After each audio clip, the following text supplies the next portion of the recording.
I'm pleased to welcome to the stage leadership and engagement expert, Sally Earnshaw. Sally heads up the culture change consulting business at Gallagher. Over to you, Sally. Thank you very much. So welcome everybody, and thank you very much for joining me today. Short window of time, so I'm going to press straight on. We need to talk about culture. Why? Well, for those of you that are in this webinar today, you will fully understand the wellness industry has massively exploded over the last few years, and we've seen a huge upsurge actually in employers looking to find help with building resilience, with preventing burnout, with improving performance, and also enabling employees to really flourish. But just being a little bit kind of straight and direct to the point, no amount of wellbeing initiatives will change the fact that the biggest impact on the employee's wellbeing is their line manager. Here's the thing, right? So the quality of leadership in your organization will define fundamentally the wellbeing of your employees. And we're seeing a little bit of a worrying trend in initiatives like the positive psychology initiatives that we're all talking about being used all for good, but often to paper over some of the cultural cracks that actually need to be fixed in order to really create an organisation where your employees thrive. No amount of providing yoga and massage at lunchtime will compensate for a culture where there is still a demand for long hours, where there is still a demand for overwork, where there's an authoritative environment that removes the autonomy and the sense of being able to contribute and make a difference for your employees. So saying that you have a wellness program in place in 2020 wouldn't necessarily be quite enough, she says tentatively, but definitely demonstrating that you are creating a culture and building a culture where your people can truly thrive and bring the best of themselves every single day is the holy grail. So we need to talk about culture. We do. That's a topic that hopefully I know quite a lot about. And it's even more challenging in today's environment. This won't be news to anybody, but business as usual does appear to be yesterday's news. What went before no longer exists, and the new normal looks very different. And if there's anybody in this conversation today that wouldn't recognise that the size of this changing landscape has been enormous over the last few months particularly, and it's leaving organisations grappling with 5 kind of big headline cultural challenges that we believe will definitely be having an impact on the employees' well-being in the organisation. Very quickly, number 1, organisations are having to pivot at pace, responding to the changing landscape. They're having to find new ways to reconnect employees to the new sense of direction. We're creatures of meaning and purpose. We need to understand what we're doing, why we're doing it, and how we're going to get there. And that now has ramped up in pace. We've been catapulted into new ways of working, and we need to really help our employees make sense of that and get the most out of that. We have seen challenges hugely with leaders in having to change the way that they are motivating, engaging, communicating with, and coaching and supporting their employees. I think there was a challenge with this before COVID. It's even bigger challenge now. And number 5, we're seeing a massive demand from organisations to help with mindset. How do we impact on the way our employees think at work and see the work, because of course in this changing landscape things look very, very different. So 5 cultural grapples that we think will definitely be massively impacting on the well-being of your employees. Good news is it's in our human code, our DNA, to respond well to change. We've been evolving for thousands of years really successfully. We dominate the planet. So despite sharing our 50% of our DNA with fruit fries, this is true, we're brilliant at change. And so if organisations can just learn how to tap into what it is in our human code that really helps us to thrive with this constantly shifting landscape, then I believe that we can really help to impact on how people feel about work and therefore their well-being. One of the challenges though with that is I do see a trend where leaders tend to shy away from leaning into some of the mindset work, some of the what it is to be human work, because humans are infinitely complicated, right? We're non-binary. We're not like an email to-do list. We're complex. And I do think leaders feel like they're not equipped if they've not got a degree in psychology or behavioural science or neuroscience or something. We feel ill-equipped to be able to respond to helping our employees really navigate through all of this change. But we believe that there are just a few things that if leaders know what to tap into, then they can really create organisations where people feel positive, they feel engaged, and they can really thrive. And it's only a few small things that we typically help leaders with.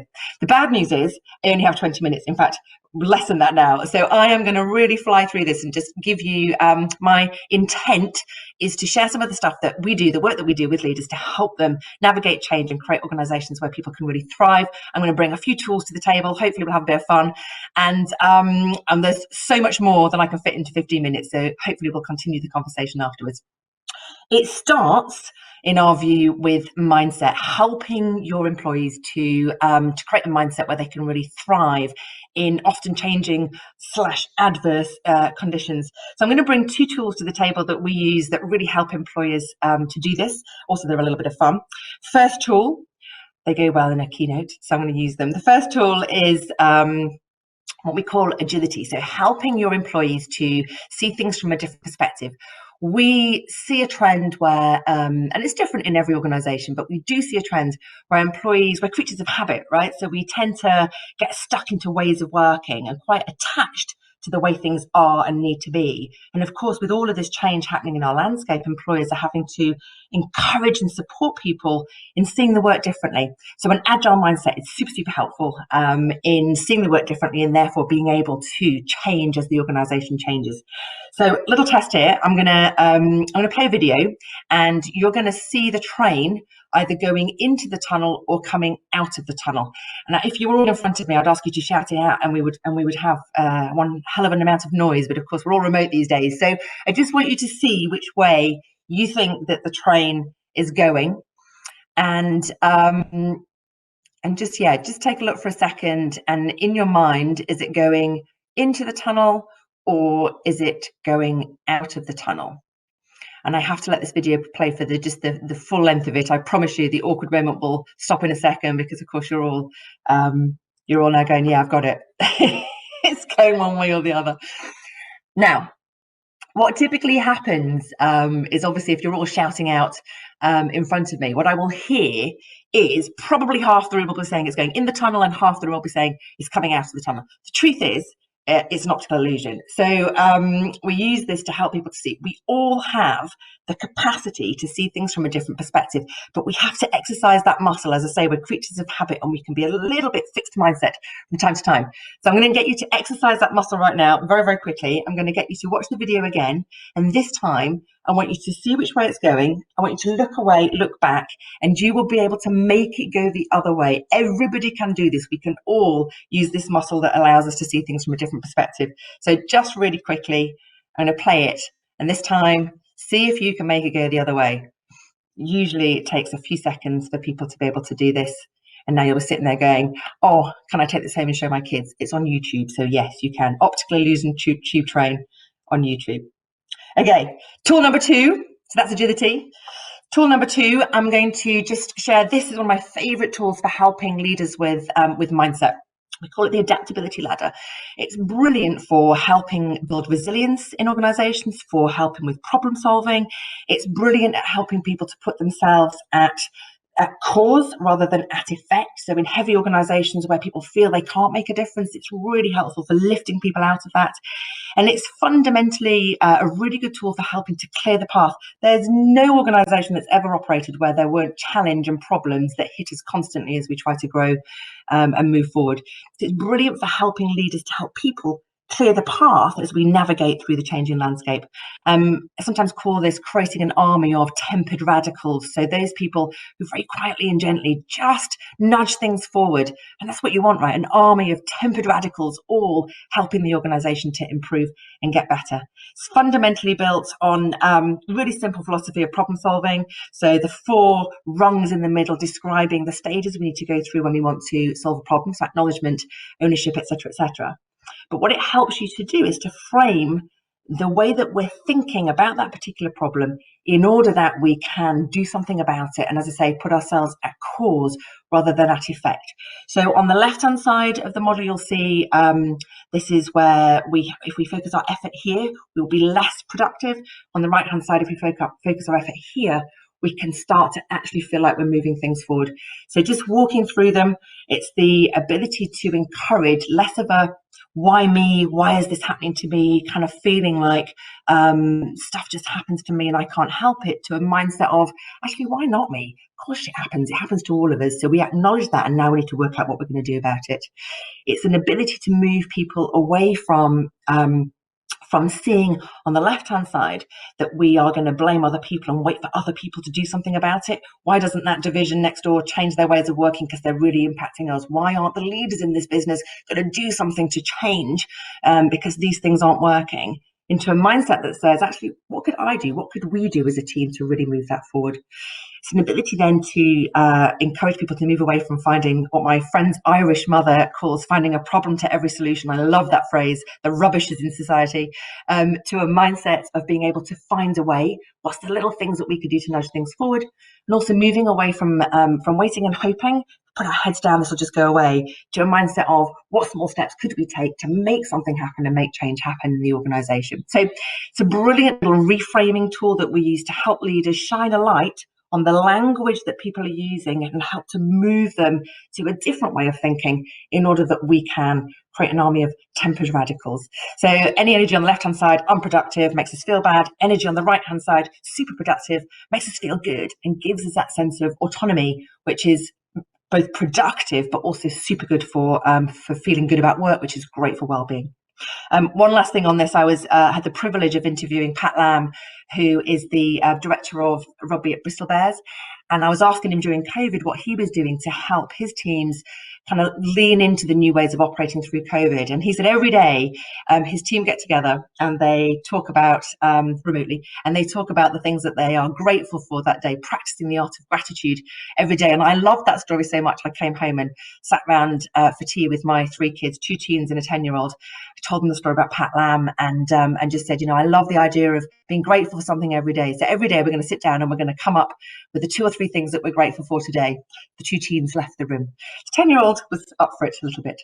So moving on. So that's some of the mindset work that we do. Just very quickly, going to go through one of the tools that we use for helping to create a more positive, motivating environment. Super, super helpful tool for leaders to use. It's my favorite cultural impactful tool. And I'm going to put it on the screen. And right now, some of you will be twitching to tell me something. This always happens. I'll put it on the screen and there'll be an abundance of kind of discomfort in the audience, dying to tell me that 4 times 4 isn't 15. Of course, it's 16. Now, it's in our human code as leaders to want to add value, to make a difference. And we do that through spotting the things that aren't working and then moving in to fix them. The challenge is, it is hugely demotivating for our people to constantly having the things that aren't working or that they're not doing right pointed out.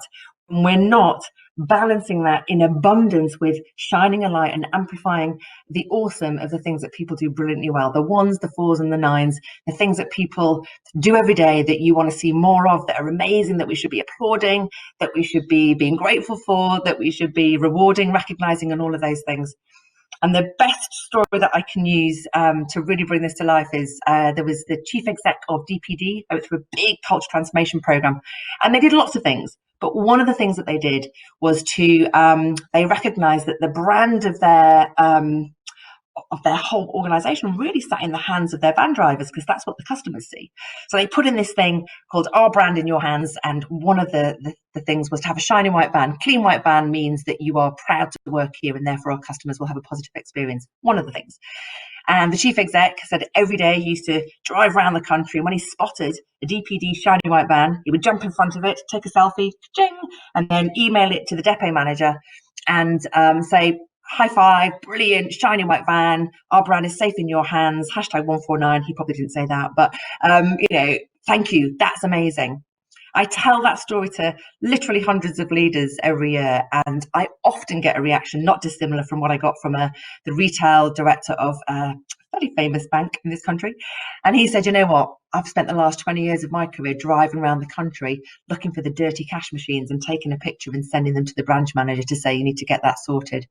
And I think as leaders, we have a huge responsibility for for creating a positive environment. And how we do that, for sure, brilliant Harvard paper on if you tell your people they're awesome, more awesome shows up. So I think we just have to choose to do more of the 149s and less of the 15s. And it becomes part of our cultural language for creating a positive environment that means that we can impact on well-being. I'm going to leave you with a quote, one of my favorite quotes, which is culture, what people do when no one tells them to. And I can't leave this presentation without a nod to what we call permission culture.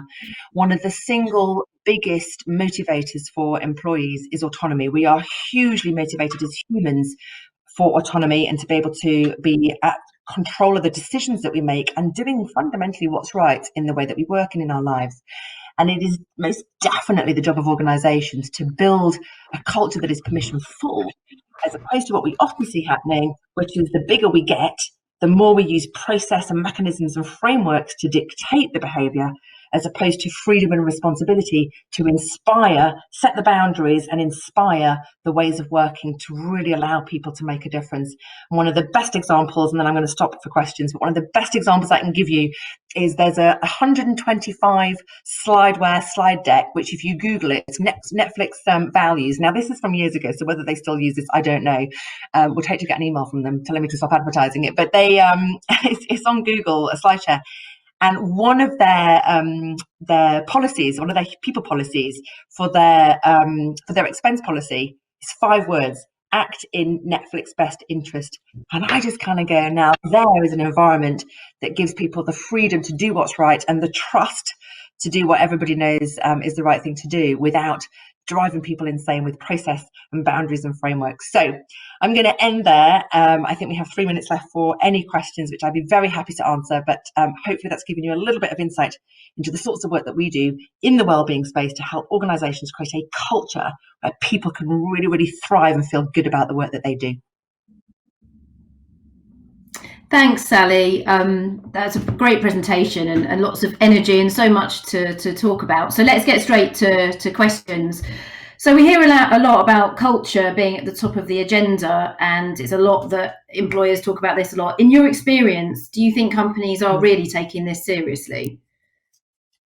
Well, interestingly, I think COVID has been a bit of a gear changer for organisations, because I definitely think historically it was a bit of lip service, not for everybody, but for lots of companies.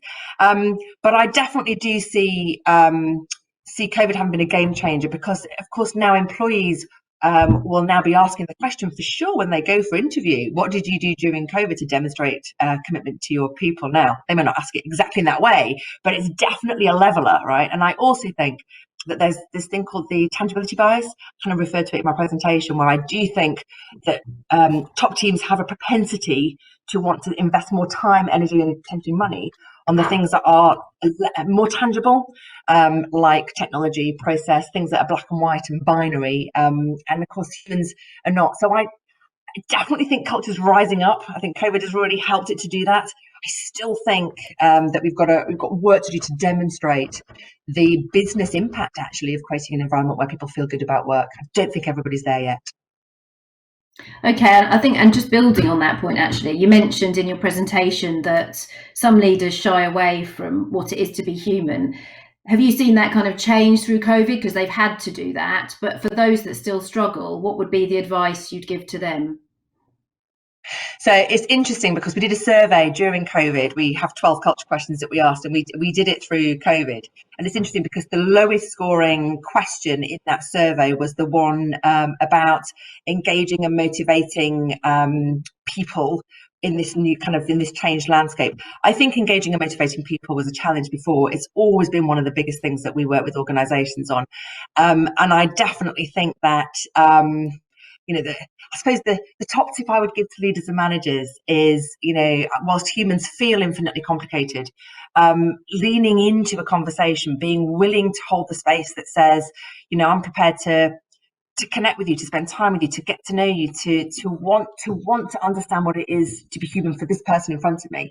Leaning into that, not being frightened of it, and not being, I feel like there's kind of policy and process. I see lots of leaders, and particularly new managers, going to the HR handbook for leadership before they go to what it is to be a human being, and to check in and to say hello and to set your team up for success at the start of the day, and to be curious, exactly how you would be at home with your kids. So I definitely think that my advice would be lean into just bringing the human version of you to leadership, because it will do you way better, than trying to do it by policy. Brilliant. Okay, so we're nearly time's up. I just wonder what your final piece of advice or your one takeaway would be to the audience on how they can do this most effectively.